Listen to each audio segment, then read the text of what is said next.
In early 2005, I was sitting in worship, listening to a sermon, and the pastor said, "Do you ever feel that God is calling you to do something you're unprepared to do?" Not many people in worship that day knew what I was experiencing. This was a few years after leaving my career on the police force. I was doing counseling with teenage boys in the prison system, and something was missing. I didn't know what it was. I didn't know what I was looking for, but something wasn't right. I thought leaving my police career was the answer. I thought counseling teenagers was the answer, but something wasn't right. And so this message spoke deeply to my heart. Do you feel that God is calling you to do something you don't know you're prepared for, or what to do, or how to do it? And I felt like this pastor was speaking directly to me. I was sitting in the back row, and it seemed as though he continued to look at me and speak directly to me, even though he had no idea what I was going through. A few months earlier, my dad had passed away, and so I was questioning what I was going to do with my life, where life was going, what was going on. I'd been praying to God a lot, asking God, what do you want? What are you asking me to do? And yet I never seemed to get a clear answer. And when I heard this pastor ask this question, it seemed like the only thing to do was to close my eyes and listen. Maybe I'd been asking God a lot of questions, but maybe I hadn't been listening. And so I said to myself, Tony, maybe it's time you shut up and listen. And so I closed my eyes, I put my head down, and I'd never experienced a moment like that before. A moment so clear where God was speaking. How could I not have known that all I had to do was stop talking? And God spoke very clearly. I'm asking you to follow me. Here's what I'm asking of you. And so interestingly enough, after that moment, tears streaming down my face, I opened my eyes, and to my surprise, worship had ended. People were leaving the church, and my wife was standing next to me, looking down at me and said, "Are you okay?" And I said, "I'm not really sure." And so we didn't exchange many words. We got in the car and went to drive home, and we said nothing. And as we got really close to home, she grabbed my hand and said, "God answered you, didn't he?" It's something I never experienced in life before. Interestingly enough, the congregation we were attending was the congregation my wife grew up in, and they were looking for a new youth director. I'd never considered that before. Interestingly enough, you know where my path has led, so you know where the story goes. What's the biggest life change you've ever experienced? Because all of us go through life changes. It's inevitable. Some changes come and go without much notice at all, and sometimes these changes completely and unexpectedly alter the course of our entire life. I would guess that most of us have experienced the feeling of waking up to such changes in our life. You know, that feeling when you wake up and wonder, what just happened? And now you're faced with this overwhelming reality of, well, what am I supposed to do now? Maybe the change was something you desperately wanted or needed. Or maybe it was something you never would have dared to wish for. Maybe you experienced the change as positive, or maybe the change was so gut-wrenchingly painful that it left you with a seemingly unfillable void. Whether we see it as good or bad, desired or unwanted, change always comes with consequences. It always comes with challenges, and for sure, it comes with lots of questions. Now, I have no doubt that each of you has a collection of stories about the changes you've experienced. The changes happening in your life right now, or the changes you hope for, or that you fear will come to pass. So all of this makes me wonder how we choose to live in the midst of these changes. And most importantly, what is it? Or rather, who is it that we grab a hold of when it seems that the world around us and within us is changing? I'm curious if the disciples in today's gospel were asking these same kinds of questions, and if they too felt the winds of change blowing through their lives. Because immediately before Jesus takes Peter, James, and John up the mountain, he tells them and the others that he must suffer and die and be resurrected. And he will tell them this again after they come down the mountain. What happened on that mountaintop took place between Jesus' two announcements of impending change. Maybe that event, what we call the Transfiguration, was about preparing and helping the disciples to live through the change that was to come. So maybe the Transfiguration story has something to teach us about how to live in the midst of change as well. Maybe that's why every year the Transfiguration is the gospel that we hear on the last Sunday after the Epiphany, the Sunday before we enter into the season of Lent, a season that focuses on change. Change, whether on the mountaintop of life or in the valley of the shadow of death, is a reality for all of us. The longer I'm alive, I become keenly aware in the midst of change how many voices call out for our attention, both outside and within us. There are the voices of commentators about what's happening and what should be done, voices of judgment, of second-guessing, and certainly voices of fear. There are the voices of self-doubt, self-criticism, and all the should-haves, would-haves, and could-haves. And then there are the voices that tell us to run and hide, and others that tell us to fight and resist. Voices that ask questions and want explanations. Other voices that deny what's happening, blame, and declare it to be the end of our world as we know it. There are so many voices that cry out for our attention, but not every voice is helpful or even worth listening to.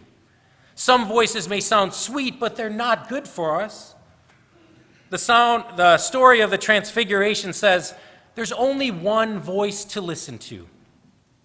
And it is God who speaks from the bright cloud overshadowing Peter, James, and John, saying, "This is my Son, the beloved. With him I am well pleased.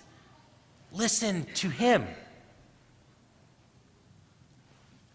What if in the midst of change we sought to hear and listen to that one voice, the voice of Jesus?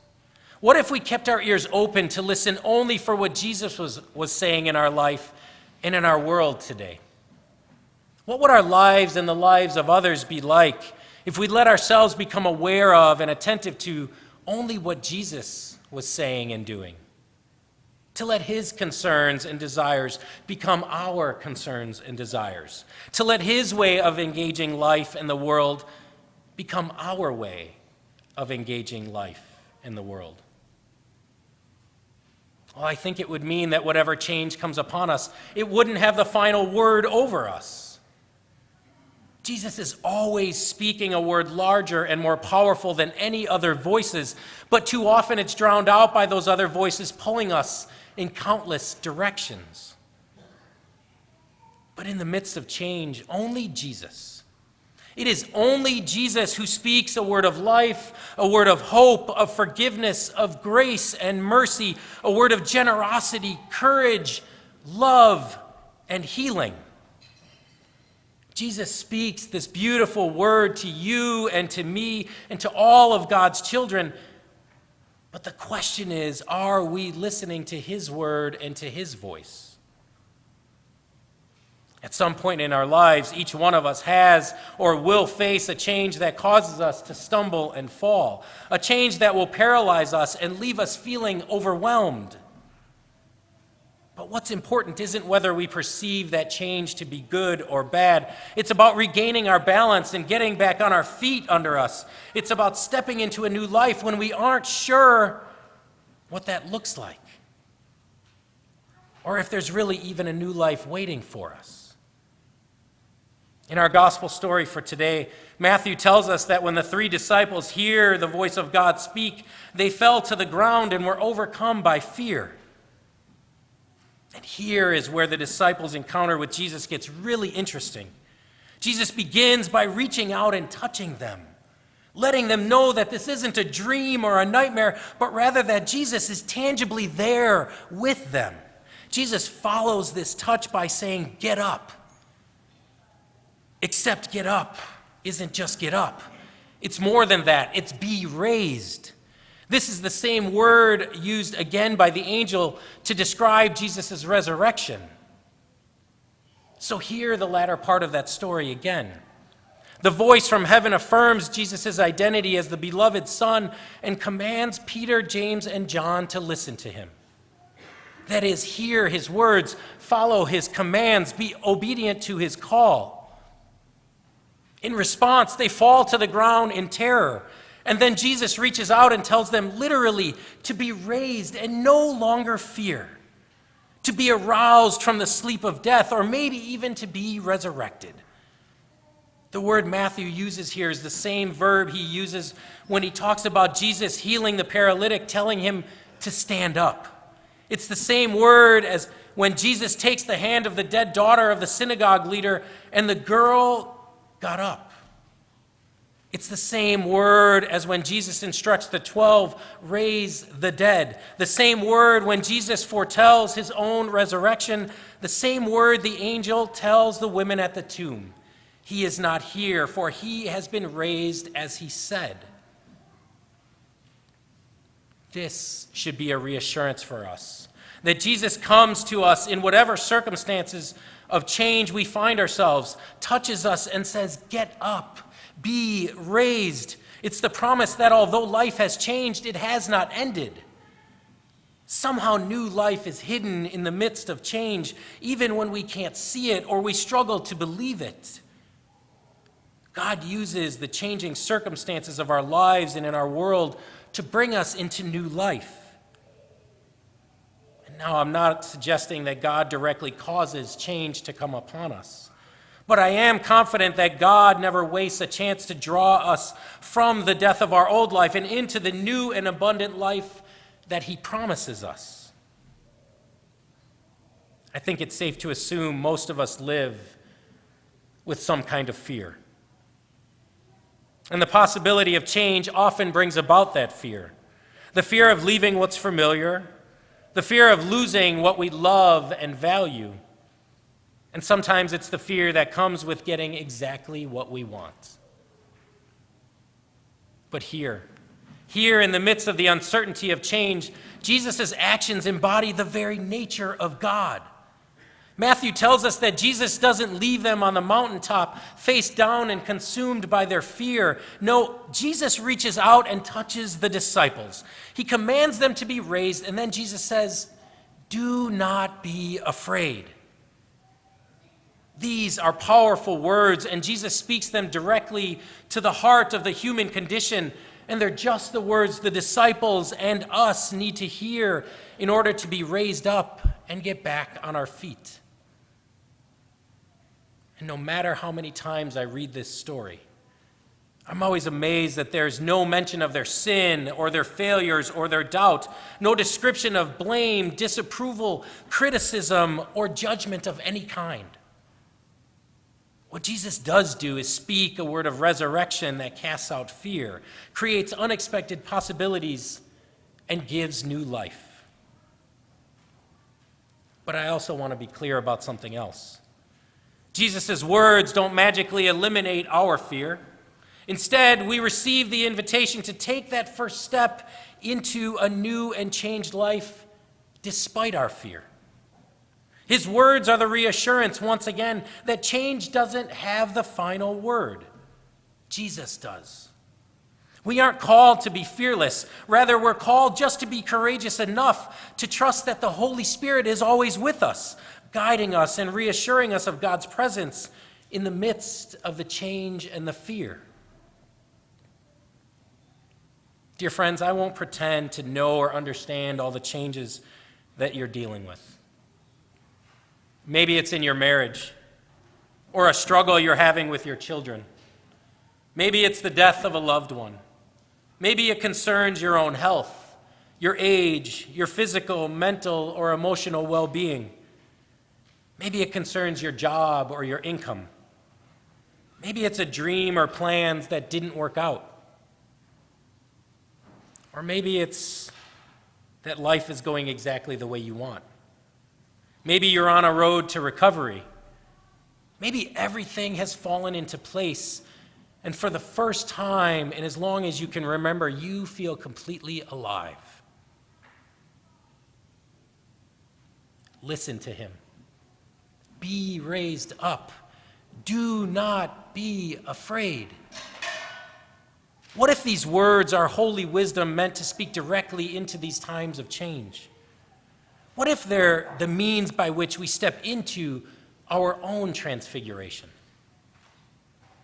I wonder if maybe it wasn't Jesus who was changed on that mountaintop, but rather it was Peter, James, and John who were changed. Maybe their eyes were opened and their seeing changed, so that everywhere they looked, they saw only Jesus. And maybe for the first time, they saw Jesus for who he was and who he had always been. If that's true, then it means every change, whether good or bad, wanted or unwanted, joyful or mournful, is illumined with God's presence, living and active and able to raise the dead to life and capable of equipping us with the necessary courage sufficient enough to lead us through every challenge or opportunity that we are sure to face. People of God, listen to him. Be raised, and do not be afraid. Thanks be to God.